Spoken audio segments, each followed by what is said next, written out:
Oi, pessoal, boa noite.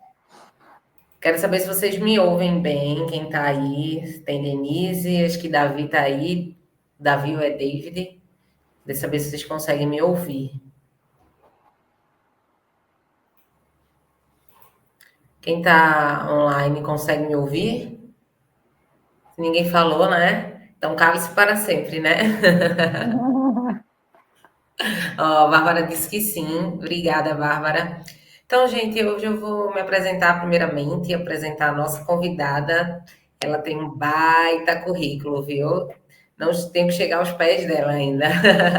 Então, primeiro eu vou fazer minha autodescrição para facilitar, né? Caso tenha alguma pessoa com deficiência visual. Eu, nesse momento, eu me encontro sentada. Eu tenho cabelos cacheados, escuros, né? Preto, na altura do queixo. Eu tenho um rosto redondo, sou uma mulher parda. Eu tô com uma camisa branca com os desenhos abstratos, com as cores vermelhas e amarela. Por que, gente, fazer essa autodescrição? É importante que a gente lembre, né, que muitas pessoas com deficiência nos ouvem, querem nos acompanhar, mas tem muita dificuldade de saber quem é a pessoa que está do outro lado, o que acontece. Quais são as cores? E muitas pessoas com deficiência sabem sobre cores, porque algumas pessoas tornam-se pessoas com deficiência e outras, mesmo que nasceram, elas aprendem, né? Elas são ensinadas a verem cores da sua forma. Então, e a minha apresentação, né? Eu me chamo Julie Neves, eu sou voluntária do Coletivo Autista, né? Eu sou responsável pela área de comunicação. Eu me reconheço como uma mulher lésbica, negra, e sou autista e tenho um TDAH. Por que é importante a gente falar disso, né? Sobre as interseccionalidades, né? O que nos cruzam. Então, muita gente acha que ser autista não é ter orientação sexual, esquecem que nós, pessoas autistas, também podemos ser pessoas negras, podemos ser pessoas indígenas, né? Há uma relação. Eu gosto muito de me apresentar falando assim. Eu sou formada em administração, eu fiz direitos humanos, a gente está conversando, não foi, Kalina? E me formei em agroecologia, então fiz coisas aí bem diferentes ao mesmo tempo, mas hoje eu trabalho com a área de diversidade e inclusão, ou seja, eu faço letramento para as empresas sobre temas de raça, gênero, pessoas com deficiência, entre outros. Estou muito feliz de estar aqui. E aí eu quero apresentar a nossa primeiríssima convidada para essa live. Lembrando, pessoal, desde já, haverá muitas outras lives, tá? Então fiquem de olho, a gente vai falar sobre outros temas, como nutrição, por exemplo. Já adianto, a nossa próxima live é sobre isso, ó. Então, vocês não percam, hein? Então, eu quero apresentar, né, convidar a Kalina. Ela é fonoaudióloga, em Ciências da Saúde, especialista em saúde da família pela Universidade Federal de Goiás. É um prazer, querida, estar falando com você. Desde já aprendi horrores a gente falando no privado. Fico muito feliz. Vou deixar você se apresentar. Boa noite a todos. Eu também vou fazer minha autodescrição, né? Mesmo que não tenha pessoas com deficiência, mas é necessário que a gente cumpra também esse papel de inclusão, né? Então, eu sou uma mulher com cabelos longos, cacheados, uma mulher branca, estou com óculos, uso óculos, e estou com uma blusa preta e branca. Tenho o rosto mais arredondado e tenho uma pele de cor mais morena. Sendo assim, eu agradeço a Júlia pelo convite, né, pelo convite também da professora Caroline, que é uma honra estar com vocês, né, aprender com vocês, e principalmente estar num grupo seleto de pessoas que realmente buscam um trabalho de excelência com todas as pessoas que estão com transtorno do espectro autista. Tá? Então, é um prazer estar aqui com vocês. Obrigada, Kalina. Sim, a professora Caroline maravilhosa. Carol também, né? Professora Carol, outra pessoa que nos tem apoiado bastante. Eu vou começar agora fazendo. Agora sim, vocês conseguem ver, né, pessoal, aqui os slides. Estou contando com vocês, hein? Vocês conseguem visualizar? Para mim aqui está tudo bem. Então, o tema de hoje é estratégia de comunicação, né, para pessoas do transtorno do espectro autista no dia a dia. Então, a gente quer sair só dessa teoria, como é que a gente vive, por onde a gente anda, o que que a gente faz, né? Muitas vezes nos veem como um ser muito abstrato. E hoje a gente quer desmistificar isso, inclusive a comunicação. Quais são as nossas dificuldades, desafios, o que, que a gente também tem de positivo quando se trata de uma comunicação com uma pessoa autista, tá bom? E aí eu quero começar, né, fazendo essa pergunta à Kalina. Então, Kalina, quais são os principais desafios que nós, pessoas autistas, temos no âmbito da comunicação? Como é que você vê com as suas experiências, com seus estudos? Isso, né? Já comentando um pouquinho, a maioria das pessoas que possuem, né, o transtorno do espectro autista, eles têm muitas dificuldades de linguagem, dificuldades de comunicação, que nem sempre não falar, né? Estava comentando isso com a Júlia. Eu falo, né? Eu posso falar, mas a fala é diferente da comunicação. Então, os desafios, eles são cognitivos e muito mais de processamento. Nós precisamos, identificar pontos, né? E direcionar, por exemplo, qual que é a minha dificuldade? Eu compreendo bem a linguagem abstrata? Eu entendo as expressões idiomáticas, as metáforas, todo esse sarcasmo que muitas vezes a pessoa com transtorno do espectro autista, ele tem dificuldade, as piadas, né? Então, quando você está no cotidiano, é mais difícil. Então, o que a gente precisa viabilizar estratégias para verificar? Como que é esse processamento? Ele é um processamento mais lento? É um processamento diferente da linguagem? O que eu preciso ter? Como que eu posso mensurar isso, né? Para poder entender um pouco mais como funciona essa linguagem no transtorno do espectro autista. E pode haver também a demora, né, de entender ou responder. A gente percebe muito isso, né? O tempo de latência é um pouco maior. Então, eu preciso ouvir, processar, para depois responder. Nem sempre eu consigo acompanhar aquele ritmo que me é pedido. Eu me vejo muito nisso, Kalina. Eu tenho dificuldades em entender metáforas e sarcasmo. Um tempo desse, a minha namorada estava estudando inglês. Ela perguntou como era Libras em inglês. Eu disse, não, amor, não tem uma tradução, né? Libras é uma língua brasileira, né? Das pessoas que têm surdez, ou tem baixa, né, audição. E ela olhou para mim e olhou assim, bem fofa. Ela disse: Não, amor, é Libras a moeda, não língua. Aí eu fiquei. A gente fica tanto na cabeça com certos termos, certas coisas, que aí eu só lembrava de Libras dessa forma. Nunca passaria na minha Uhum. cabeça sobre moedas. E aí, quando eu tive meu diagnóstico tardio, né, faz um pouco menos de 2 anos, eu fui entendendo essas minhas dificuldades, o que é que me acontecia quando eu não entendia algumas coisas, ou até achava que alguém estava brigando comigo. Eu queria saber de ti, pacientes, pessoas que tu já acompanhou, como é que tu vê isso?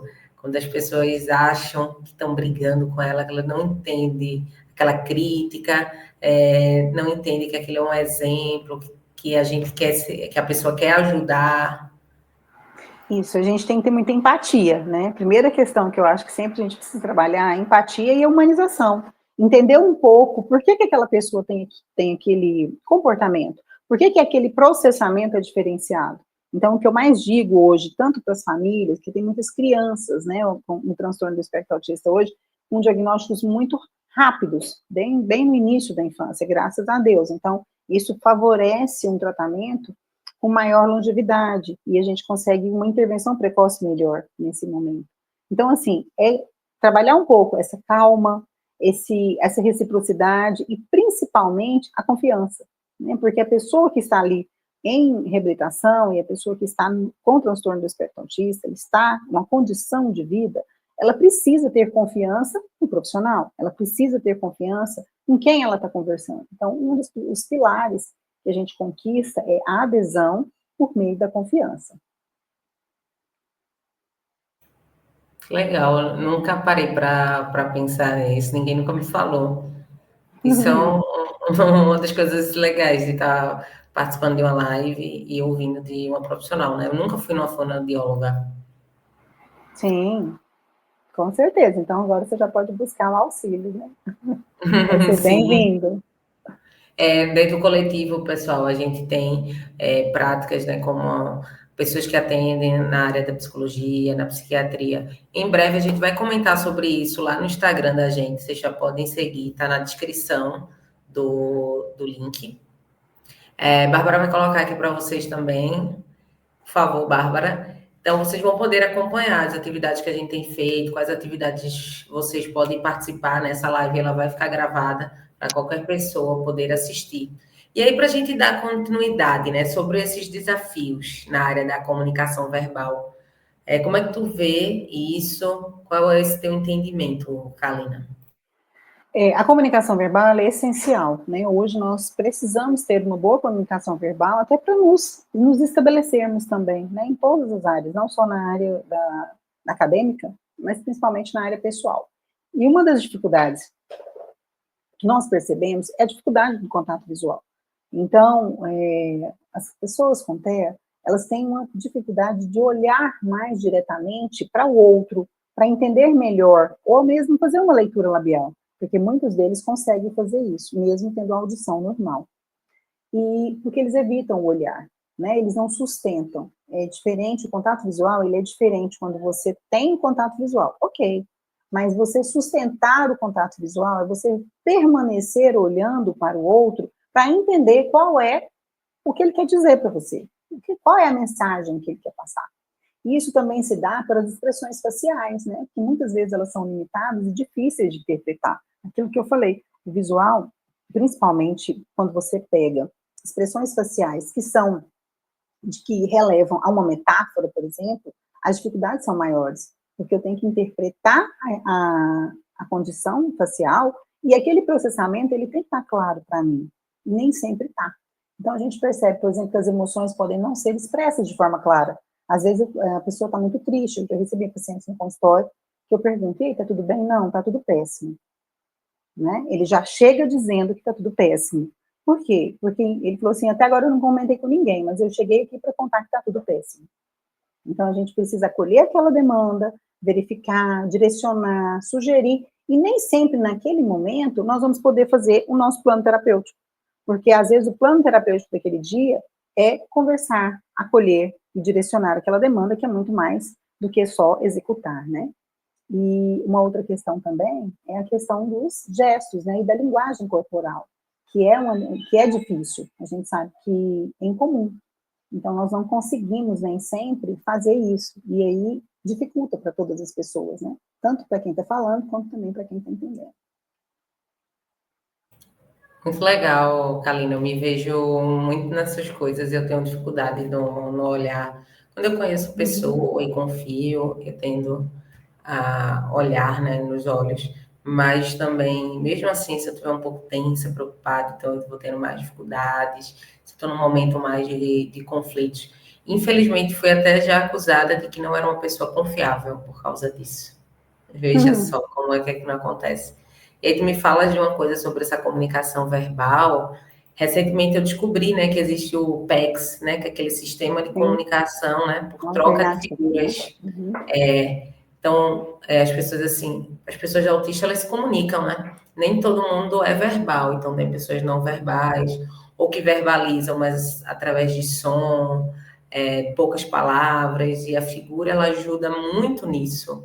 Então, a gente pensa, né, que é a questão de vocês da fonoaudiologia é só tratar a fala, mas muitas vezes eu entendo, aí você me corrige aí, se tem esse processo inicial, esse processo de imagens, de figuras. O que é que tu me dizes sobre isso? Sim, o PEX ele é uma tecnologia, é uma estratégia de baixa tecnologia, né? Onde a gente fala que é uma estratégia mais visual. E nós utilizamos muito isso, principalmente com as crianças menores, mas também tem adolescentes que são não verbais, adultos que são não verbais, que estão há pouco tempo, né, com o diagnóstico, às vezes tinha um diagnóstico meio não definitivo, e várias questões que perduraram durante esse processo de saúde que vocês conheceram um pouco, né, que até hoje vivem, que não é um simples, né, ter um laudo não é tão fácil, né, por mais que você tenha convênios de saúde, que você tenha várias questões, isso inviabiliza algumas coisas, porque não é tão simples chegar a um laudo do transtorno do espectro autista. principalmente um suporte 1, né, que fala, que tem toda uma comunicação. E o PECS, ele é muito utilizado, Júlio, porque nós, além de trabalhar o comportamento, que a gente fala de controle inibitório, onde a gente faz a criança, você diz para a criança, por exemplo, água, você quer água? Pega a água. Então, ele vai buscar a figura da água. Ali são figuras que são do convívio dele. Nós colocamos, nós fazemos e plastificamos, para que ele entenda que aquilo ali é feito com ele, na escola, em casa. É o que a gente chama de generalização. Então, a gente precisa que a pessoa entenda primeiro, para depois instalar o sistema de comunicação. Porque é um tipo de comunicação. E algumas crianças se comunicam pelo PECS. Quando elas não querem levantar, ou então, você quer ir ao banheiro? Aí puxa a figurinha do banheiro. E aí a terapeuta, a família, a escola, elas começam a entender e disseminar já que algumas atitudes promovem o que a criança quer, até a verbalização, ou não, né? Tem algumas crianças também que são suportes mais graves, que também não falam e permanecem. Com PETs vão evoluindo para a comunicação alternativa, que é um outro modelo, uma tecnologia mais robusta, uma tecnologia que precisa de um iPad e que tem programas específicos para que essa linguagem se desenvolva. Muito bom, Kalina. Tenho aprendido bastante. Então, o que é que tu me diz aí, então, desses desafios da interação social? Isso, a interação social também é um grande dificultador, né, para o transtorno do espectro autista e para todas as pessoas que possuem algum transtorno do neurodesenvolvimento, não só o TEA, né, porque é uma das questões que fica difícil para você identificar, iniciar a conversa. Como é que eu faço para conversar? Por exemplo, eu vejo muito isso, eu tenho alguns alunos de suporte 1 na medicina, onde eu dou aula. E aí, o que a gente percebe? Quando você usa hoje, nós, nas universidades, estamos a cada dia mais usando metodologias ativas, onde o aluno participa da construção do conhecimento, não é só o professor. Né? Eu sou um mediador, um facilitador, mas o conhecimento, ele é construído em coletivo. E aí você tem essas dificuldades, por exemplo, como é que eu começo uma apresentação? Como é que eu digo uma tempestade de ideias? Como é que eu digo sobre um assunto? Então, assim, a dificuldade é iniciar e manter a conversa, não é só responder. Você faz isso? Faço. Ok, então eu parei ali. Como é que eu faço para dar continuidade nisso? Então, isso é trabalhado, né? Precisa ser sistematizado. Outra questão também é a pouca compreensão das normas sociais. Então, assim, como agora é minha vez de falar, e agora é a sua. Isso é o que a gente chama de turno de fala, onde eu falo e você me ouve. E nem sempre a pessoa consegue. Às vezes ele fala, não dá oportunidade para que o outro também responda. As distâncias, né, interpessoal, que a gente, pelo mesmo tom de voz, você já percebe que ou é opressor, ou é oprimido, e uma série de outras questões. E tem também os interesses restritos, né? Às vezes a mesma pessoa, conversas, ela podem concentrar excessivamente o mesmo tema. Por exemplo, tem gente que gosta muito de futebol. Ele sabe todos os jogadores. Ele sabe todos os times, qual é o ranking que o jogador tá, quantas estrelas ele tem, quantos gols ele fez. E aí, ele começa a falar no clã, ou nos amigos, ou na faculdade, ou na escola, da mesma coisa, porque é aquilo que ele gosta.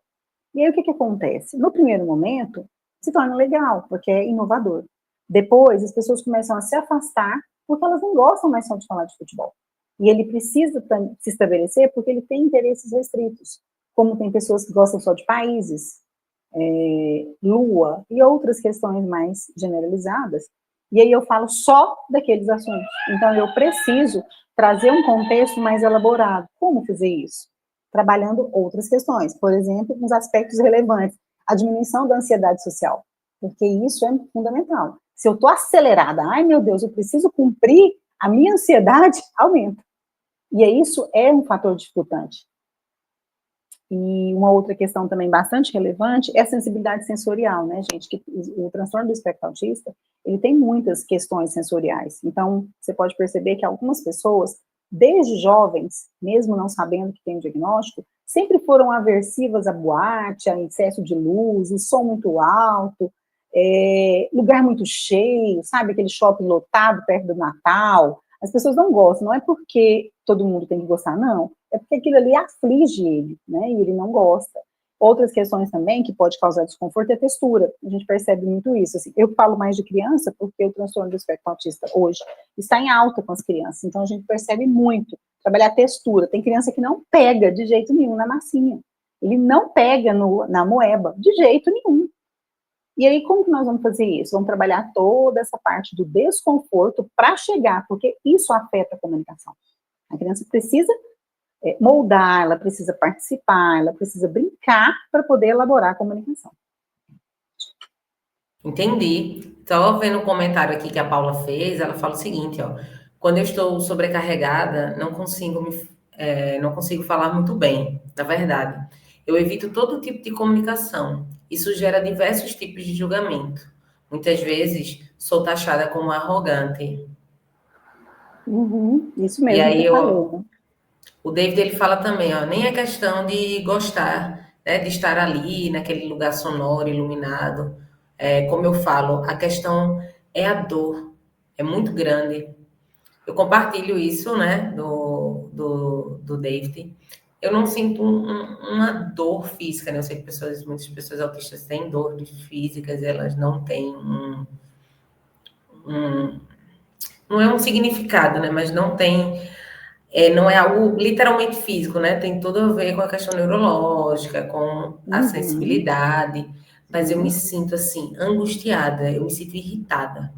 Essa sensibilidade sensorial que tu fala, então isso me faz ter uma uhum, comunicação dificultosa, porque eu lembro quando eu era mais nova, quando tinha barulho na minha casa, éramos muitas pessoas, som, ficava extremamente irritada, grosseira. Hoje eu já entendi, né? Hoje eu uso um o abafador. abafador. Eu descobri isso há 1 ano e meio, tá, gente? Assim, foi uma coisa da minha vida, assim, uma revolução. Evito também certos lugares, eu não vou mais só vou em boate só porque todo mundo quer ir. Eu vou dizer, olha, a gente vai em outro lugar, se você quer estar comigo. Então, quando tu falas tudo isso, esses aspectos relevantes, eu me vejo muito nisso e acredito que as pessoas que estão aqui também se veem. E aí eu quero te fazer Uhum. outra pergunta aí. Como um fonoaudiólogo, como é que você ajuda, como é que vocês, né, da área da fonoaudiologia, ajudam pessoas do espectro autista? Isso, uma das principais vias, né, de auxílio. Então, assim, quando o paciente chega no consultório, a primeira coisa que eu digo para ele é o que ele espera de mim, né? O que ele espera daquele tratamento? Qual é a sua expectativa? Se é para ele ou se é para a família? Qual é a sua expectativa com relação ao tratamento? Porque a primeira coisa que nós precisamos saber é o que ele espera, né, Júlio? O que ele busca ali? A maioria das pessoas que são crianças busca assim, eu preciso que ele fale, doutor. É isso. A primeira coisa é essa. E quando é adulto, eu vim para ver o que acontece, ou então eu vim para me treinar um pouco, ou então diz assim, eu não sei. Eu recebi um laudo e eu estou aqui. Né? Porque o laudo tem escrito quais são os profissionais que é para a pessoa ir. E aí ele vai primeiro conhecer para depois te dizer o que é que ele quer. Mas o principal, a questão é a comunicação, gente. Ele vai para resolver o problema da comunicação, sendo ela verbal ou não verbal. E aí, por meio do treino das habilidades convencionais, nós vamos iniciando essa comunicação, nós vamos mantendo e começando, mantendo, encerrando diálogos para que ele compreenda como fazer isso na prática, na vida diária. E aí tudo isso é relevante, por exemplo, a entonação, o que a questão anterior que ela comentou, que às vezes a pessoa se torna agressiva, e não é. A entonação, a expressividade, né? Ela ajuda o quê? O adulto a variar o tom de voz, porque ele vai aprender como fazer isso. E algumas expressões faciais também. Sabe quando a gente está bravo? Fala assim, não. Então, assim, é mostrar para o outro que nem sempre o verbal é a única forma de comunicação. Às vezes eu posso me comunicar de uma forma por expressivo, só apenas por uma expressão facial, né? E também a compreensão de linguagem. Trabalhar o quê? A interpretação de frases ambíguas. Isso é muito importante, principalmente para os universitários, que já estão um pouco mais além. Entender um pouco da ambiguidade das metáforas e do duplo sentido faz parte da comunicação, porque os professores brincam muito na sala, né? Fazem muitas piadinhas, fazem muitas piadas de grupo, e o grupo mesmo dos alunos também fazem. Quando eu não entendo e eu fico alheio sem saber o que está acontecendo. Então, uma das nossas frentes de trabalho realmente é isso, é a melhoria e adequação da comunicação, sendo ela verbal ou não verbal. Interessantíssimo. Que aula, gente. Eu realmente não imaginava que tinha tantas coisas. E aí, para Uhum. a gente dar continuidade sobre a atuação de vocês, como é que você pode Isso. falar sobre essas A interações, parte essas da interação, leituras? interação social e a leitura de pistas sociais, ela vai fazer ensinar e reconhecer os gestos, né, as expressões, como eu disse. E principalmente na linguagem corporal, que essa é a maior dificuldade, né? Tem pessoas que não conseguem. Se você pedir, por exemplo, assim, vamos fazer hoje uma atividade onde todos vocês não vão falar, vocês vão agir por meio do corpo. Não ache que isso, para quem é do transtorno do espectro autista, é simples. Não é. No primeiro momento, ele vai se esquivar, para que não faça, né? E aí a gente vai ter que trabalhar isso em consultório, para quando chegar na sociedade, ele conseguir, pelo menos, participar, não seja executado da melhor forma.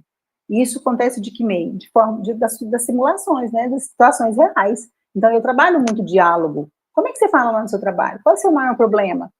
Né? Nossa, minhas reuniões são péssimas. Ou então, assim, eu escrevo tudo no chat. Ou então eu trabalho, entendeu? Aí eu vou trabalhando o contexto de vida da pessoa. Porque cada um trabalha de uma forma. Como as crianças brincam na escola, e aí às vezes as crianças, as outras falam assim, tia, mas por que ele não fala? Ele fala? Não, ele não fala. Ele fala, como ele não fala? Ele só fala que esse computador, que é normalmente um comunicador que a gente tem para crianças que são não verbais. E aí, isso assim, a gente vai usando roteiros sociais, transmitindo um pouco daquilo que ele me diz.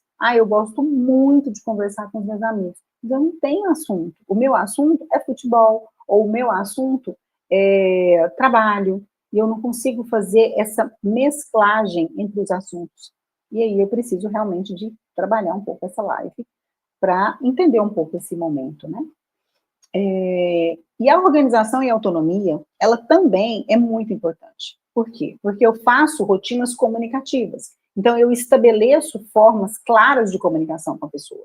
Então, assim, como é que nós vamos comunicar? Então, assim, se eu vou fazer hoje uma notícia, eu vou comunicar uma notícia à empresa, eu vou participar de uma reunião formal, eu tenho um método de falar. E aí eu vou usar o quê? Os meus recursos alternativos, que podem ser aplicativos de comunicação. Para a comunicação aumentativa e alternativa, são para pessoas não verbais, né? Então, a gente não utiliza a comunicação alternativa para quem é verbal. Então, já é um outro modelo, aquela tecnologia mais avançada que eu falei anteriormente. E também a gente faz o planejamento de tarefas, né? Ajudando na organização das listas, dos lembretes, das instruções. Então, eles levam para mim no consultório as demandas diárias. Normalmente a gente faz 2 vezes na semana. Então, nós nos encontramos mais de uma vez. Então, eu sei como foi o feedback e como vai ser depois. E aí, sempre nós trazemos um pouquinho da sessão anterior, o que foi feito? Eu consegui? Eu não consegui? E aí? E dentro da situação fonoaudiológica, nós temos algumas dicas práticas, né? Que é aquilo que a gente precisa fazer. Como? Primeiro, dar uma previsibilidade. A pessoa precisa de saber aonde ela vai, quem vai estar lá, né? Manter uma rotina ajuda a regulação emocional de todos nós, na verdade, né? E um feedback positivo. Sempre eu falo, como é que foi? Foi bom. Não, foi péssimo. Nossa, mas foi tudo péssimo? Não teve nada. O que teve que você achou que foi bom? Então, sempre tem um fator positivo para você reforçar a pessoa também, né? A continuar naquele treino. E evitar uma sobrecarga sensorial, né, gente? Então, assim, se eu tenho mais de uma atividade no dia, e a gente sabe, por exemplo, eu tenho uma faculdade de noite, eu trabalho o dia todo, e eu sei que eu vou precisar apresentar um trabalho. Será que eu não posso contar com o meu colega de eu pegar uma parte menor? Eu sempre falo isso. Professor, não sei como é que eu vou fazer. Não, então faz o seguinte, você tem que falar, né? Porque a gente sabe que nas salas hoje as expositivas só ganha ponto quem falar. E aí, então, assim, pede para fazer uma parte menor, faz a parte escrita, ajuda o pessoal na parte escrita. Então, assim, eu dou direcionamentos e sugestões para que isso seja um pouco menos sofrido. Entendi. Esse feedback positivo é muito bom, porque a tendência é que a gente se deprecie, né? É muito comum nas pessoas autistas. E Sim, evitar essa sim. sobrecarga. Eu estou tentando aprender, porque agora eu fui Uhum. entendendo o quanto bate isso na minha comunicação, né? E Sim, aí, quais são essas dicas, né, que tu falas para pais, para cuidadores, para amigos também? sim. A compreensão, principalmente os pais, né, cuidadores, a gente tem que ter previsibilidade. Não dá para a gente ter uma boa assertividade com uma criança até, ou um adolescente até, sem dizer para ele o que vai acontecer. Né? Então, a gente precisa ter essa previsibilidade, dando um ambiente mais seguro. Aí você usa as pistas visuais, eu uso muito isso com os menores, os quadros visuais. Então, assim, hoje você vai para onde? Não, eu vou para fono, vou para TO e vou para psicóloga. Quem é a fono, quem é a TO e quem é a psicóloga? Para ele saber a ordem e por onde ele vai, o que vai acontecer.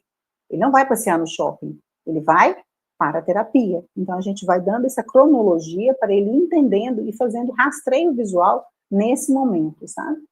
E você, se vai ter mudança, vamos antecipar, para não dar aquela coisa assim, cheguei agora e vai acontecer. O transtorno do espectro autista não pode ser assim, porque ele precisa de uma previsibilidade, né? Ele não pode chegar com rotina, a não ser que seja um acidente, uma outra questão, mas se eu já sei que eu vou fazer coleta de sangue naquele dia, eu não vou poder dizer para ele que nós vamos passear, e nós vamos chegar lá para colher o sangue, né? A gente não pode fazer isso, nós temos que ser verdadeiros até para conseguir uma situação mais acurada.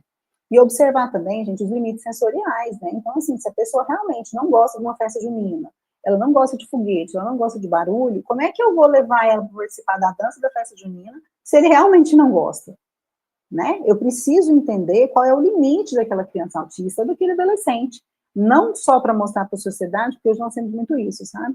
Principalmente com as crianças menores. As famílias querem que participe das festas juninas, quem está, né, nessa festividade. E às vezes a criança não dá conta, ela não consegue, menina, ela fica extremamente irritada de ficar com a roupa de manga longa, mas a mãe quer tirar uma foto. Ok, pode até tirar uma foto, mas a gente vai ter que entender que aquele momento não é um momento adaptado para aquela criança.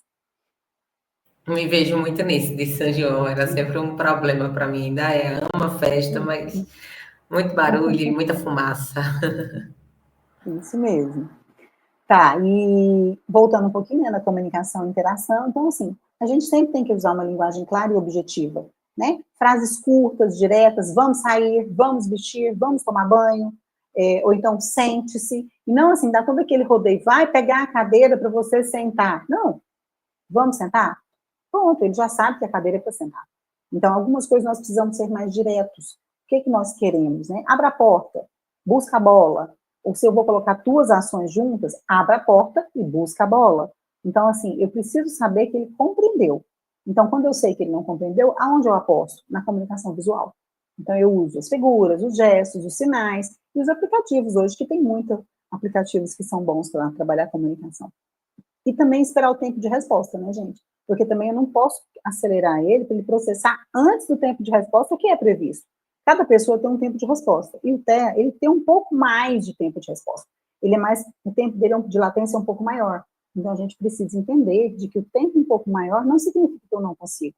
Eu só preciso de um tempo maior para dar uma resposta com mais condição de vida que eu tenho.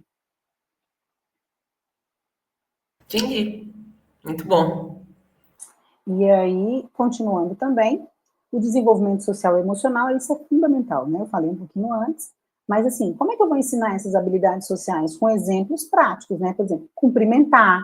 Então, quando eu chego, né, a criança chega no consultório, boa tarde, tudo bem? Como você está? Ou, bom dia, tudo bem? Então, assim, ir trabalhando toda essa parte de cumprimentos desde crianças e esperar a vez, que é um grande problema, né? Um grande problema para criança autista, principalmente na escola, é esperar a vez dele. Toda vez ele quer pegar na mão da professora. Ele nunca aceita que a professora pegue na mão das outras crianças. Ou na hora da gente fazer a fila para ir, ele não fica na fila.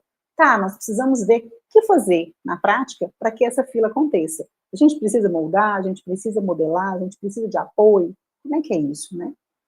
E valide também as emoções. Se a criança, por exemplo, aprendeu a nomear os sentimentos. Você está bravo? Então faz cara de bravo. Você está alegre? Faz cara de alegre. Cadê o seu smile? Eles sabem muito de smiles, né? Então eles sabem direitinho qual é o sorriso, qual é o ruim, qual que é o triste. E ofereça para ela lidar, aprender a lidar com isso. O trabalho com as emoções ele é muito importante, porque nem sempre eu estou feliz, nem sempre eu estou achando legal fazer terapia. E 3 vezes na semana. Mas a gente precisa. Então vamos tentar fazer um pouco menos sofrido. Às vezes você tem que pôr algumas coisas no meio da terapia, né? Um jogo mais elaborado, um jogo mais simples. Não pode cobrar também uma rigidez, porque é um processo, gente, que é longo. O processo terapêutico, principalmente fonoaudiológico, ele não é um processo rápido. Ele é um processo longo e contínuo. Então, a gente precisa de muita adesão. E também, você, por exemplo, trabalha com os estímulos, com as brincadeiras, né? Então, brinque de forma funcional e interativa. As brincadeiras simples, jogos simples, você precisa fazer aquela troca de informações, né? De turnos. Ah, então tá bom, então agora é minha vez. Eu vou imitar, e depois é você. E agora? Como é que a gente vai construir essa história? Nossa, mas é legal, hein? Eu preciso do seu apoio. Ah, mas eu não dou conta. Claro que sim, você que é meu ator. Eu só vou junto com você. Então, eu acho que essa troca de empoderamento, ela é muito primordial, para que você entenda que você também é capaz. Né? Então, você usa dos interesses da criança como ponto de partida. Então, se ele gosta de dinossauro, a gente pode trabalhar as cores, números, formas, tudo com o dinossauro. E depois eu passo para uma outra questão. Não é só o dinossauro, mas eu também não posso, se ele gosta de dinossauro, eu não posso trabalhar com ele com futebol, porque não é o campo de atuação dele, não é aquilo que ele gosta. Então, vamos começar com o que ele gosta, para depois a gente ampliar o repertório? Facilita. Isso para o adulto também facilita.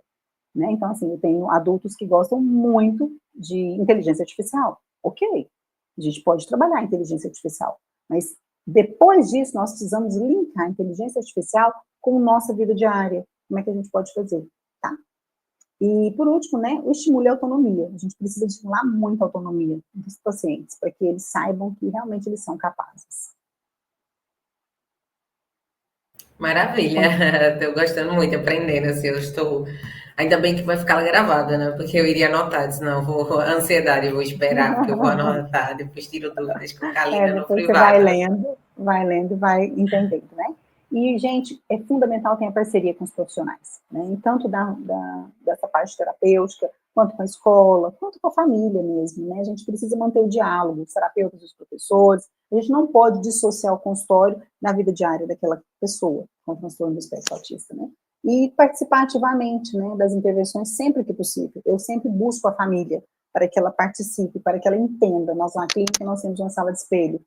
E aí, eu aviso para o paciente, olha, hoje nós vamos chamar sua mãe. Ah, não, não, ela vai ficar lá na sala do espelho. Aí agora eles já entenderam. Ela vai só ver a gente do espelho? Sim. Ela vai entender e ela vai escutar como é feito para que ela replique isso em casa. E que ela consiga modular isso também para a escola, porque é necessário. Não é só eu que tenho que saber, não só os terapeutas. A família precisa entender o processo, né? E aí buscar apoio emocional, gente, é muito importante, né? A família TEA, eu falo que quando tem um TEA na família, a família inteira é TEA.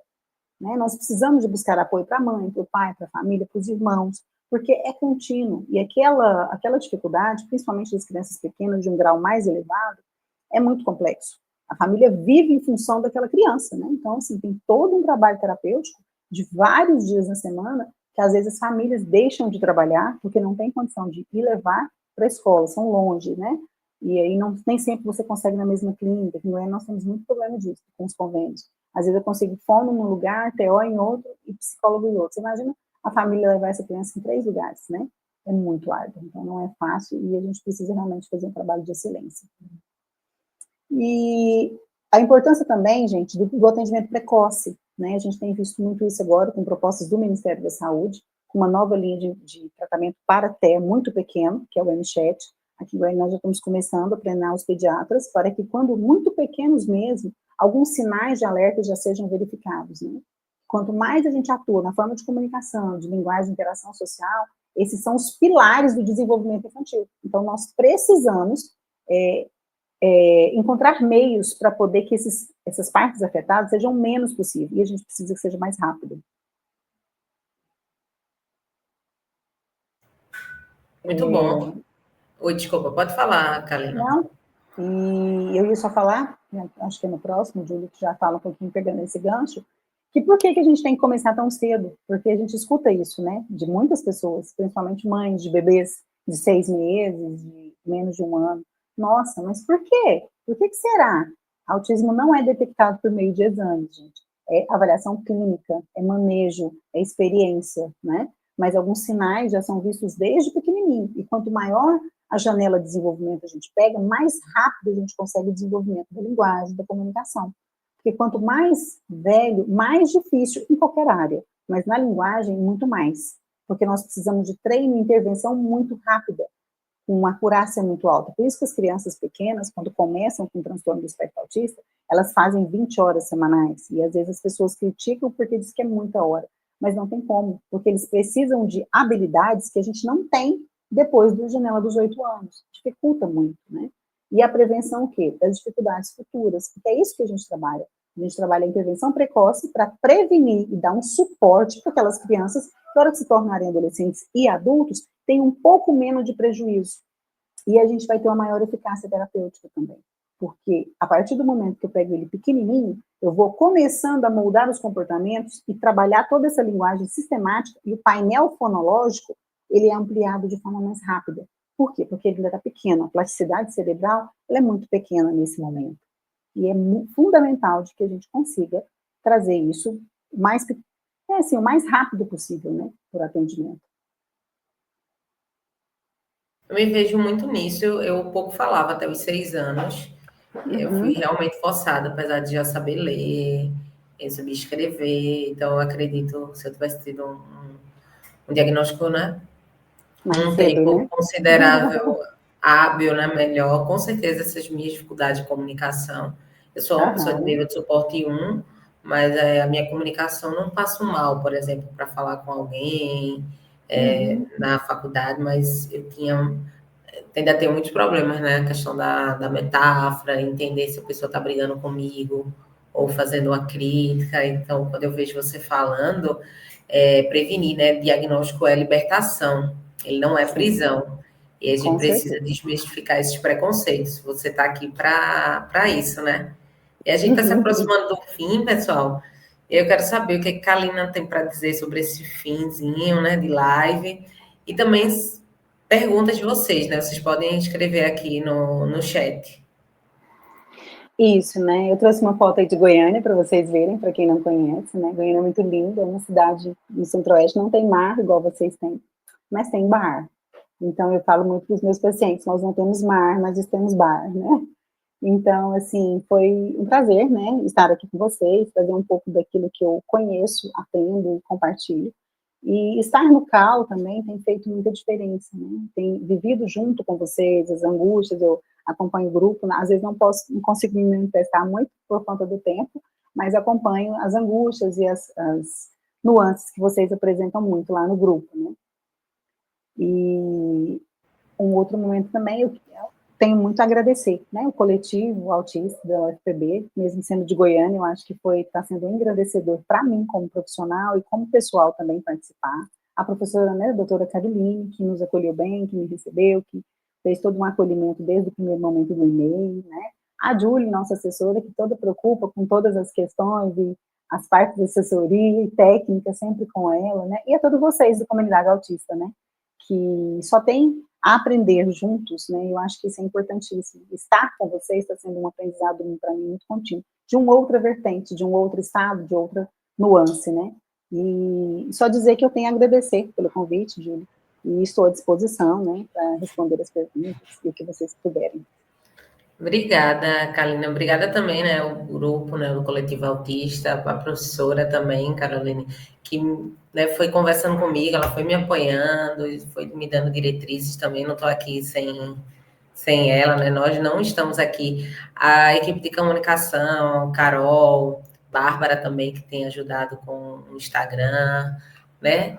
Isso é muito importante. A gente realmente tem sido um coletivo, né? Tem muitas pessoas autistas, pessoas não autistas, e a ideia é ajudarmos uns aos outros, levarmos conhecimento.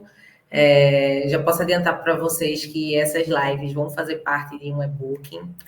Então, em breve, vocês terão esse e-book nas mãos, vai ser maravilhoso, com muitos conceitos, conteúdos eu estou produzindo, juntamente com a professora Caroline, a professora Carol também. Então, fiquem no aguardo. E aí, essa frase maravilhosa. Eu finalizo para vocês, né, com essa frase, né, que agradecer, ela é sempre uma arte, né, de atrair coisas boas. E por isso eu agradeço cada colega de trabalho, né, por essa experiência incrível que vocês estão proporcionando, para que eu também participe. Então, eu acho que é muito mais agradecer do que pedir. E aí, por meio dos agradecimentos, a gente sempre consegue chegar a um lugar melhor, acolhedor, empático, e atropelos todos temos, né? Problemas todos temos. O que é mais difícil, o que a gente precisa entender, é que a gente precisa de ter calma, serenidade, respirar, e depois, às vezes, não é o momento de responder. Né? Em alguns momentos a gente responde posteriormente, a gente tem muito mais elegância de resposta do que naquele automatismo que a gente quer fazer com a raiva. E é isso, agradecer a vocês por essa experiência, e estamos juntos. Nas próximas lives também quero participar junto com vocês. E o que vocês precisarem saber, se estiver ao meu alcance, estou à disposição. Ok? Muito obrigada. Uau, essa frase, dizer o pensar antes de falar, e a gente responde realmente com mais elegância, né? Me tocou, viu? De verdade. Pensando nas minhas relações, primeiramente comigo, né? E consequentemente com o outro, né? A gente se relaciona primeiramente conosco e depois com o outro. Fechou realmente, né? Como a gente fala, com chave de ouro.